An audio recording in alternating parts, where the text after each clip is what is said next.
Hello friends, today we'll discuss drainage basins in India, and in drainage basins chapter we are going to discuss Ganga basin.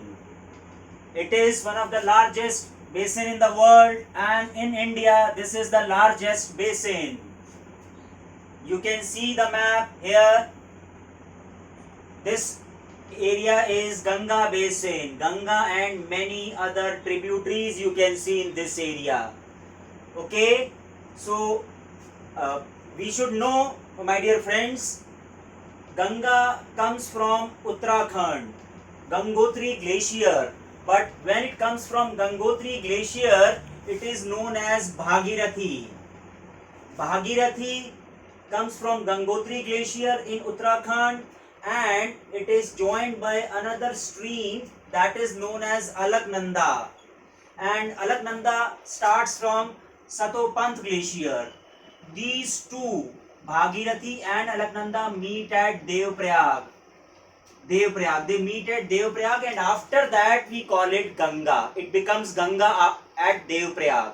Okay, and here it is flowing southward, and Ganga enters the plains at Haridwar.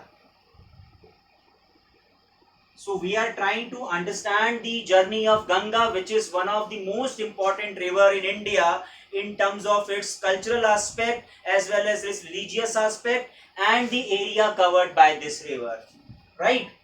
So friends, this starts from Uttarakhand, then it is flowing southward, then southeastward, eastward, and then southward.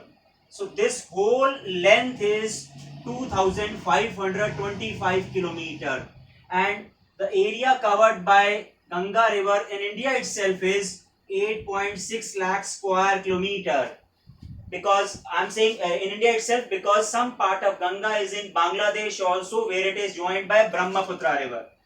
This river is Ganga, Alaknanda and Bhagirathi, two head streams. Then it is Ganga, and this river which is coming from Tibet is Brahmaputra. Okay, so this is Brahmaputra, and Brahmaputra in Tibet is known as Sangpo. So let's continue with the journey of Ganga. It is coming from Himalayas, so it is a perennial river, and many other perennial rivers join Ganga. You see my pen, this is Ram Ganga, this is Gomti, Ghagra, Gandak and Kosi. I'll write 1, 2, 3, 4, 5, 6, 7, 8, 9 and 10. All these are major tributaries of Ganga which join Ganga. 1, 2, 3, 4 and 5, they are coming from Himalayas. So they are perennial in nature. Perennial means which flow throughout the year. They are coming from glaciers. So melting of glaciers becomes a regular source in the river, and source of water in the river. Plus, some rivers are joining Ganga from central highlands also, from South India also. That is why these rivers which join Ganga 6, 7, 8, 9 and 10, they are non-perennial, because they are not coming from glaciers, they are coming from southern region, central highlands. That is why they get water only from rainfall, and they are seasonal in nature. Now one by one we'll try to understand about the rivers which are coming from Himalayas. So if you are traveling in Ganga, from left side, Gomti is joining Ganga. Then another Himalayan river, that is Ghagra, is joining Ganga. Then another river which is coming from Himalayas, Gandak. Then one more river which is also known as Saura of Bihar, Kosi river, which causes a lot of floods because they all are perennial rivers. So that is why they are carrying huge amount of water. And the most important tributary of Ganga, which is coming from not from left side but from right side of Ganga, If you are traveling in Ganga, from right Yamuna is joining, that is why we are calling it right bank tributary. So number 5 is Yamuna, right, which is again coming from Himalayas, that is why it is also perennial in nature. Only one difference is there, they are joining Ganga from left side and this is joining Ganga from right side. Okay, and we all know Yamuna is coming from Yamunotri glacier, and Yamuna is joined by some other rivers. This number 6 is, which are non-perennial in nature. Number 6 is Chambal river.